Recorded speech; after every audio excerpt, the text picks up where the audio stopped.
आप देख रहे हैं अनहोनी। तो चलिए बढ़ते हैं आज की इस कहानी की ओर। हमेशा की तरह ही उस रात भी मैं वापस काम से घर लौट रहा था। रास्ते में हमेशा की तरह ही मैं अकेला ही था, क्योंकि रास्ता सुनसान और जंगल वाला था। मेरे हाथ में एक टॉर्च थी, जिसकी रोशनी के सहारे मैं आगे बढ़ रहा था। हालांकि रास्ते पर लाइट्स थी, मगर काफ़ी दूर दूर पर, जिस वजह से रास्ते पर आधी अधूरी रोशनी ही पहुंच पा रहे थे। अभी मैं चल ही रहा था कि तभी अचानक से किसी ने पीछे से मेरा हाथ पकड़ा। मैंने पीछे पलट कर देखा तो पाया कि ये कोई और नहीं बल्कि मेरे बचपन का दोस्त राजेश है। राजेश, जिसे ना जाने कितने ही सालों से मैंने नहीं देखा था, मगर उसका चेहरा मुझे आज भी अच्छे से याद है। राजेश ने मुझे देखा और फिर मेरे हाथों में एक कागज की पुड़िया थमा दी। मैंने उस पुड़िया को खोल कर देखा तो वो एक चिट्ठी थी। मैंने राजेश से पूछा, ये क्या है बे? क्या तू बोल नहीं सकता? ये चिट्ठी क्यों पकड़ा रहा है? इस पर राजेश ने कहा, बस इसे पढ़ता जा। मुझे बड़ी हैरानी हुई कि इतने सालों के बाद मिले हैं और ये क्या मुझे बेकार सी चिट्ठी पढ़ने को कह रहा है। खैर, फिर भी मैंने वो चिट्ठी पढ़नी शुरू की। उसमें राजेश ने अपने हिसाब से लिखा हुआ था, मेरा जन्म मुंबई में ही हुआ था और बचपन भी यहीं बीता था, पर मैं जब 15 का हुआ तो पिताजी के तबादले के वजह से हमें रतलाम जाना पड़ा। लेकिन मुंबई से मेरा प्यार कभी कम नहीं हुआ। रतलाम भी अपने आप में शानदार है, पर मुंबई से कई ऐसी यादें जुड़ी है जिन्हें मैं कभी भूल नहीं सकता। ये घटना तब की है जब मैं 14 साल का था और अपने कुछ दोस्तों के साथ साइकिल चलाने जाया करता था। मैं जहाँ रहता था वहीं पास ही एक वीरान कॉलोनी थी जो लगभग खंडर बन चुकी थी। उस कॉलोनी के आसपास का इलाका भी वीरान था और वहाँ कई पेड़ और झाड़ियाँ भी उग गई थी कई सालों में। उसी कॉलोनी के पास एक मेन रोड जाती थी। बस हमें इस वीरान इलाके में जीवित लोग नजर आते थे। इनमें से ज़्यादातर लोग अपने काम और कॉलेज से आते जाते थे इस रोड से। हमारी कॉलोनी से साइकिल चलाने के लिए बस यही जगह थी, इसलिए हम उस वीरान कॉलोनी में जाया करते थे। वहाँ रास्ते काफ़ी बड़े थे और खुले थे। रास्तों में कोई रुकावट नहीं थी, जिसकी वजह से हम दिल खोलकर साइकिल रेस लगाते हैं। यूं ही एक बार मैं अकेला ही साइकिल चलाने चला गया उस वीरान कॉलोनी में, और इत्तेफाक से उस दिन रोड पर भी बहुत कम लोग ही थे। ठंडी हवाएं चल रही थी, बारिश का मौसम था। आसमान पर जैसे अंधेरा सा छा गया था और रोड किनारे पेड़ों पर लगे फूलों की खुशबू ने मूड खुश कर दिया था। धूप भी नहीं थी, वहाँ ज़्यादा गर्मी भी नहीं थी। मैं तब साइकिल रोड के कई बार से चला रहा था और तब मुझे वो दिखी, वो जिसकी सूरत मैं कभी नहीं भूल सकता।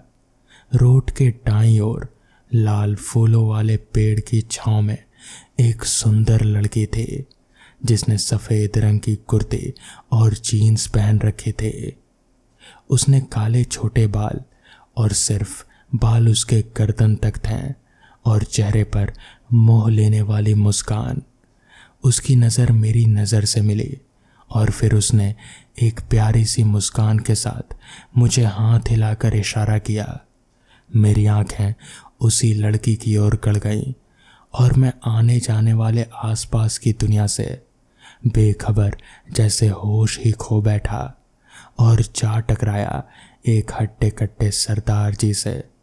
उनसे माफ़ी मांगकर मैं मुड़ा तो देखा वो लड़की वहाँ कहीं नहीं थी। सिर्फ कुछ ही पलों में वो लड़की अचानक कहाँ चली गई, पता नहीं उस लड़की ने मुझ पर क्या जादू किया था, पर अब मुझे उसे दोबारा देखना था। ये बात मैंने अपने दोस्तों को बताई तो उन्होंने कहा कि इस रोड पर कॉलेज के लड़की लड़कियां आते जाते रहते हैं। अगले दिन वो लड़की शायद उसी समय वापस दिखे, इसीलिए मैं हर दिन ठीक उसी समय पर इंतज़ार करने लगा उस लड़की का, मगर वो मुझे कभी नहीं दिखी। इस बात से कि मैं उस लड़की को फिर कभी नहीं देख पाऊंगा मेरा दिल टूट गया और मैं कई दिनों तक उदास रहा। फिर मैं 10वीं कक्षा में चला गया और 10वीं की पढ़ाई के चलते उस लड़की की यादें मेरे दिमाग के एक कोने में जाकर छुप गईं। मैंने 10वीं बहुत अच्छे से पास किया और फिर अपने परिवार के साथ रतलाम शिफ्ट हो गया, नए शहर में बसने, वहाँ की ज़िंदगी की आदत डालने। कॉलेज में एडमिशन और फिर कॉलेज की पढ़ाई ने मेरा ध्यान उस लड़की से भटकाए रखा। कॉलेज पूरा करने के बाद मैंने एक अच्छी सी नौकरी ढूंढी और फिर वापस आ गया अपने असली घर मुंबई में। 10 सालों में मुंबई काफ़ी बदल चुका था। अब यहाँ भीड़ भी बढ़ गई थी और ऊंची ऊंची इमारतें भी थी। मैंने मेरे मन में सिर्फ एक ही चीज़ बैठा रखी थी और वो थी उस लड़की को ढूंढना। पर क्या 10 सालों में मैं उस लड़की को पहचान पाऊंगा, उसे ढूंढ पाऊंगा? ऐसा थोड़ी ही हो पाएगा। यही सवाल मेरे दिमाग में कई बार आया, मगर मैं निराश नहीं हुआ। मैं फिर अपने पुराने घर की ओर गया। हमारी और वो वीरान कॉलोनी कब की गिरकर वहाँ नई बिल्डिंगें बनाई जा चुकी थी और अब वहाँ वो रोड भी नहीं था और जैसा का तैसा। पर मुझे वहीं पास ही में किराए का एक मकान मिल गया जहाँ से वो थोड़ा सा जो रोड बचा था वो मुझे दिखाई देता था, ताकि कभी वो लड़की मुझे दिख जाए। मैंने फिर अपनी तहकीकात शुरू की और वहाँ के पुराने स्थानीय निवासियों से पूछा और मेरे कुछ चौंकाने वाली बात पता चली। इनमें से कुछ लोगों ने उस लड़की को देखा था। इसके बाद मुझे कुछ और लोग भी मिले जिन्होंने उस लड़की को देखा था। इनमें से कुछ की कहानी लगभग मेरी तरह ही थी, पर कुछ की अलग। कुछ लोग जब अपने वाहन से जा रहे थे तब वो लड़की अचानक उनकी गाड़ी के सामने आ जाती और फिर गाड़ी के आर पार हो जाती। मुझे पहले इस बात पर यकीन नहीं हुआ कि वो लड़की असल में एक आत्मा है, पर हाल ही में जिन लोगों ने उस लड़की को देखा था उनके अनुसार वो एक जवान लड़की थी। मैं इन सब बातों से कंफ्यूज होने लगा था। इसी बीच एक तहकीकात के दौरान एक बुजुर्ग आदमी ने कहा, बेटा इन आत्माओं के चक्कर में मत पड़ो, उसे भूल जाओ, इसी में तुम्हारी भलाई है।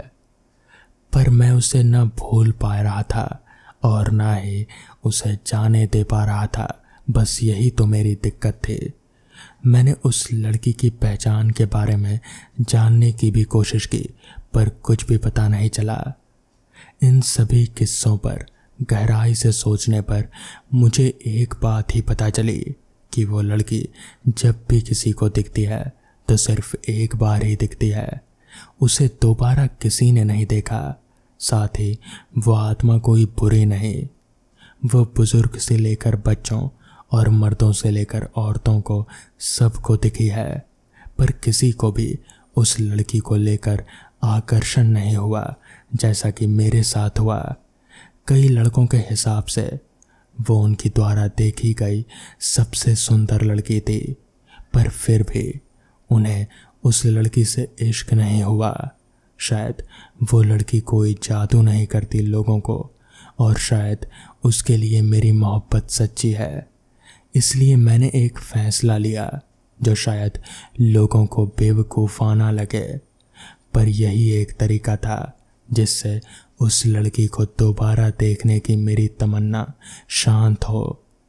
तो मैं ये ज़रूर करना चाहूँगा कि ये सब लिखते वक्त मैं अपने पूरे होश व आवाज़ में हूँ और ये सब मैं अपनी खुद की मर्जी से कर रहा हूँ। बस इतना चाहता था कि मेरे परिवार को और दुनिया को मेरी प्रेम कहानी पता चले। इसलिए एक आत्मकथा रूपी सुसाइड नोट लिखने जा रहा हूँ। मुझसे अब बर्दाश्त नहीं हो रहा। मुझे उस लड़की को दोबारा देखना है, बार बार देखना है। और ये तमन्ना तभी पूरी हो सकती है जब मैं भी आत्मा बन जाऊं।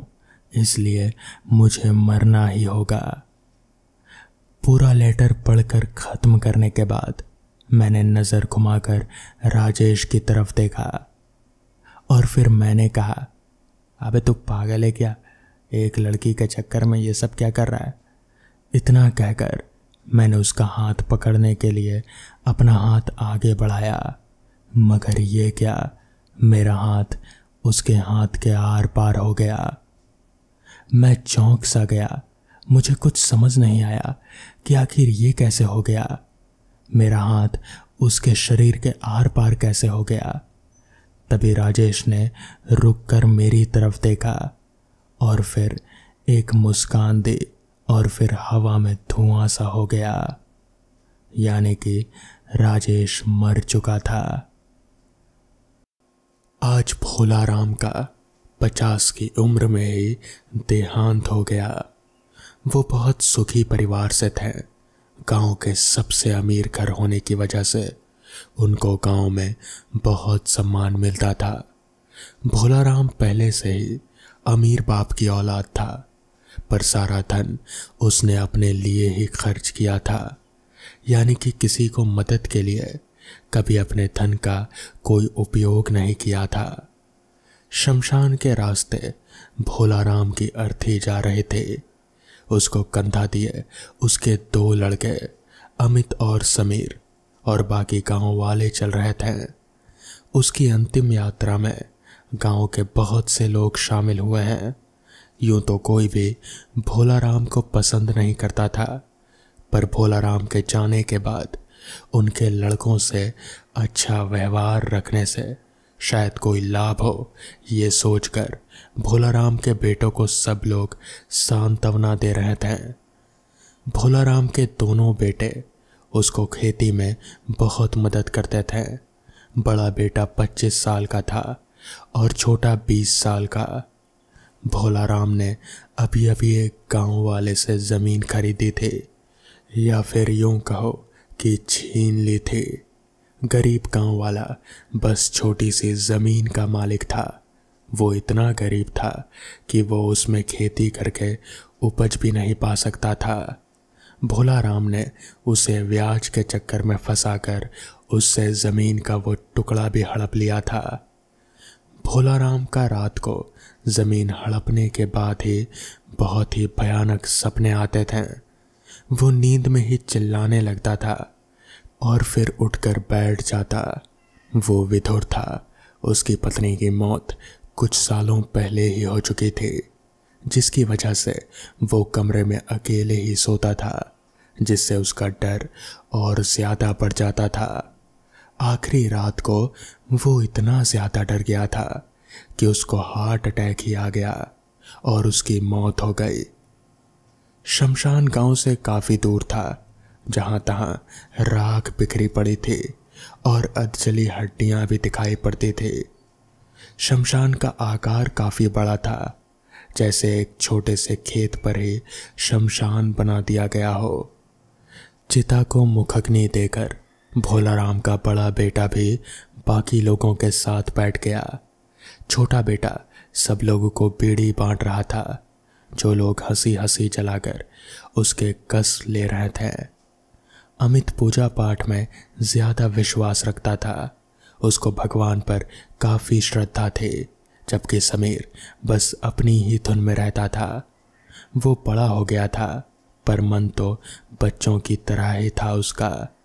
घर आकर समीर और अमित ने नहाया और लोगों के बीच बैठ गए। दोनों भाइयों को पिता के देहांत से काफ़ी दुख था। सब गांव वाले दोनों को सांत्वना दे रहे थे। दोनों ने सुबह से कुछ नहीं खाया था। अमित की पत्नी यानी समीर की भाभी ने समीर को थोड़ा सा समझकर भोजन करा दिया। भोलाराम के अंतिम दिनों का रहस्य कोई नहीं बता पा रहा था। कोई कहता था कि भूत प्रेत का मामला है, तो कोई कहता था मानसिक संतुलन हिल गया था। ऐसा बोलने वाले लोग थे जो बता रहे थे कि भोलाराम को उसके बुरे कर्मों की सजा मिली थी। कुछ दिन शोकमग्न रहने के बाद अमित और समीर कुछ नॉर्मल से हो गए। सब पहले जैसा चल रहा था। समीर अपना मन हल्का करने के लिए शहर जाना चाहता था, जिसको बड़े भाई अमित ने अनुमति दे दी। घर के पुराने नौकर चंदू चाचा, जो कि तकरीबन 60 साल के होने को आए थे, वो घर के काम अभी भी कर लेते थे। अमित ने उनको भोलाराम का कमरा खोलने को कहा। कमरा 2 दिन से बंद होने की वजह से हल्की बदबू से भर गया था। कमरे के बीचों बीच भोलाराम की चारपाई पड़ी थी। एक कोने में उसकी अलमारी थी, जिसमें शराब की बोतलें और सिगरेट रखे हुए थे। उसके कपड़े और पैसे जेवर भी सब कुछ रखे हुए थे। कमरे के एक कोने में काले पत्थर की लगभग 1 फुट लंबी एक मूर्ति पड़ी हुई थी। अमित ने उसका हाथ में लिया और वो पहचान नहीं पाया कि वो किसकी प्रतिमा है। ज्यादा पुरानी होने की वजह से वो बहुत ही जर्जर हालत में थी। चंदू चाचा को पूछने पर उन्होंने बताया कि भोलाराम ने 1 हफ्ते पहले जिस गरीब आदमी की जमीन हड़पी थी, उसी के खेत से ये मूर्ति मिली थी, जो जमीन में खुदाई के वक्त निकली थी। जमीन शमशान के पास ही थी, या यूं कहें कि शमशान और उस जमीन के बीच कुछ छोटी छोटी झाड़ियां ही थी बस। अमित ने उस प्रतिमा को वहीं कोने में रख दिया और खेत की ओर चल दिया। भोलाराम के कमरे को एक नौकर को रहने को दे दिया गया, जो कि किसी वजह से उस कमरे में बस 2 दिन ही रह पाया। उसके बाद कमरा खाली करके भाग गया।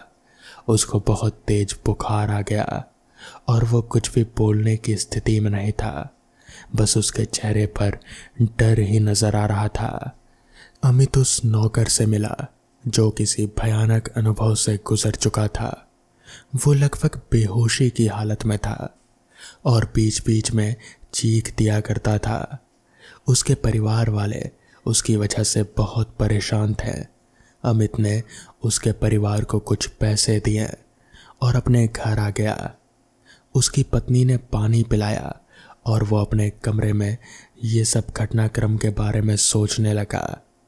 उसको उस काली पत्थर की प्रतिमा याद आई। उसने भोलाराम का कमरा फिर खोला और उस प्रतिमा को ले जाने के लिए उस कोने की ओर देखा। पर आश्चर्य की बात यह थी कि वो मूर्ति वहां से गायब थी और सबसे पूछताछ करने पर मालूम चला कि किसी ने भी ये कमरा खोला नहीं था। अमित ने पूरे घर में देखा, घर के आसपास भी छान मारा, पर वो मूर्ति कहीं नहीं थी। वो शाम को पूजा के बाद अपनी पत्नी के साथ बैठा हुआ था, तभी किसी ने दरवाज़ा खटखटाया। यूं तो शाम को दरवाज़ा खुला ही रहता था, पर आज चंदू काका ने बंद कर दिया होगा शायद। अमित ने दरवाज़ा खोला तो बाहर सिवाय ठंडी हवाओं के कुछ भी नहीं था। अमित को लगा शायद किसी ने मजाक कर दिया होगा। अमित का मन अभी शांत नहीं हुआ था। वो बाहर ही सोफे पर लेट गया। लेटे लेटे ही उसको कब नींद आ गई पता ही नहीं चला। ऐसा कहा जाता है कि जो भी आप दिन में देखते हो, रात को वही स्वप्न आपको आता है। अमित भी पूरा दिन पत्थर की प्रतिमा के बारे में ही सोच रहा था। उसने सपने में देखा कि वो किसी सुनसान जगह पर सोया हुआ है। वो उठकर देखता है तो वो वहीं शमशान वाली जमीन पर लेटा पड़ा था। वहां आसपास कोई नहीं था, मगर तभी अचानक से वहां पर उसके पिता भोलाराम आ पहुंचे। मगर वो जैसे अमित को देख ही नहीं पा रहे थे। भोलाराम उस किसान जिसकी वो ज़मीन थी उस छोटे से किसान से बहस कर रहे थे और फिर उन्होंने बहस के दौरान ही उसकी ज़मीन हड़प ली। जिसके बाद वो किसान रोता बिलखता रहा, मगर भोलाराम पर जैसे कोई फ़र्क ही नहीं पड़ा। भोलाराम वहाँ से अपने घर आ गए। जिसके बाद अचानक ही वो जैसे रात के वक्त में पहुँच गया। अमित ने देखा तो वहाँ पर आसपास रात का माहौल था। तभी अचानक से उस किसान की पत्नी वहाँ आ पहुँची। उस किसान की पत्नी ने थोड़ा सा खेत को खोदा और फिर उसके नीचे अपने साड़ी के पल्लू से निकाला वही मूर्ति जिसे अमित ने अपने पिताजी के कमरे में देखा था। किसान की पत्नी ने उस मूर्ति को खेत के नीचे ज़मीन में दफना दिया और फिर वहाँ से अपने घर चली गई। जिसके बाद अमित ने अचानक से देखा कि फिर वक्त बदल चुका है और अब फिर से दूसरे दिन की सुबह हो चुकी है।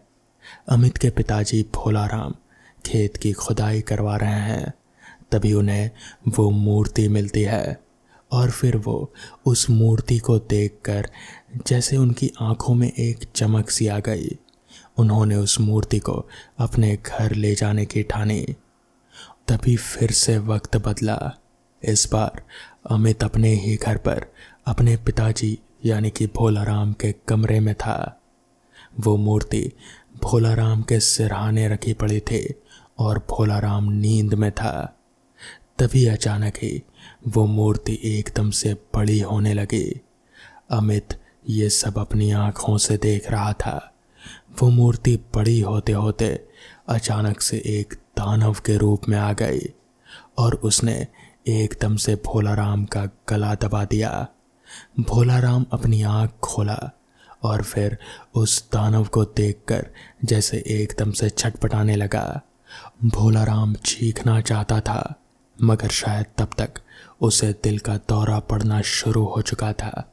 वो चीख नहीं पा रहा था और वो दानव वो भोलाराम का गला अभी भी दबाए हुए था। तभी एकदम से भोलाराम ने दम तोड़ दिया। अमित ये सब देखकर पूरा मामला समझ आ गया। उसे समझ आ गया कि ये सब किसका किया धरा है। तभी एकदम से अमित की आंख खुली तो उसने खुद को घर के बाहर सोफे पर लेटा हुआ पाया। उसने उठकर आसपास देखा तो शाम से अब रात हो चुकी थी, मगर वो मूर्ति, वो काली सी मूर्ति जिसे अमित आज दिन भर अपने घर पर खोजता रहा और उसे नहीं मिली, वो अब अमित के सिरहाने रखी पड़ी थी। अमित जानता था उस मूर्ति का राज। वो समझ गया था कि ये मूर्ति ही है जिसने उसके पिताजी को मारा था। अगली सुबह अमित उस मूर्ति को लेकर सीधे गांव के जाने माने तांत्रिक के पास गया। उसने उसे वो मूर्ति दिखाई। तांत्रिक मूर्ति देखते ही समझ गया। जिसके बाद तांत्रिक ने कहा, ये मूर्ति नहीं है, ये दानव है। इसे लोगों को मारने के लिए भेजा जाता है। जिस पर अमित ने कहा, तो बाबा अब इसका क्या उपाय है? इस पर बाबा ने कहा, इसका एक ही उपाय है। इसका जो भी मालिक है, यानी कि जिसने इसे भेजा था तुम्हारे पिताजी को मारने के लिए, तुम्हें उसके पास जाना होगा और फिर उनसे माफ़ी मांगनी होगी। वो ही अपना जादू वापस ले सकते हैं, इसमें मैं कुछ नहीं कर सकता।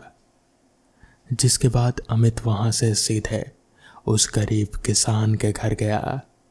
उस किसान के घर का दरवाज़ा खटखटाया तो उसकी पत्नी ने दरवाज़ा खोला।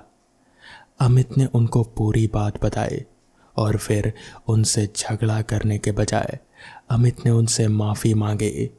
पता चला कि वो किसान जिसकी ज़मीन भोलाराम ने हड़पी थी, वो तो उसी दिन फांसी लगाकर आत्महत्या कर लिया था। उसकी पत्नी ने उसी रात वो काला जादू गुस्से में आकर किया और भोलाराम को मारने की ठानी, मगर फिर उसकी पत्नी ने भी अमित से माफ़ी मांग ली, क्योंकि उसे भी ये सब करके कोई संतुष्टि नहीं मिली। जिसके बाद उसकी पत्नी ने अपना काला जादू वापस कर लिया। तो दोस्तों, ये थी आज की कहानियाँ। अगर आपको ये कहानियाँ पसंद आई हों तो वीडियो को लाइक और चैनल को सब्सक्राइब करना ना भूलें। तो मैं आपका दोस्त आर्यन जल्द ही मिलूँगा आपसे ऐसी ही नई कहानियों के साथ। तब तक के लिए अपना ख्याल रखें।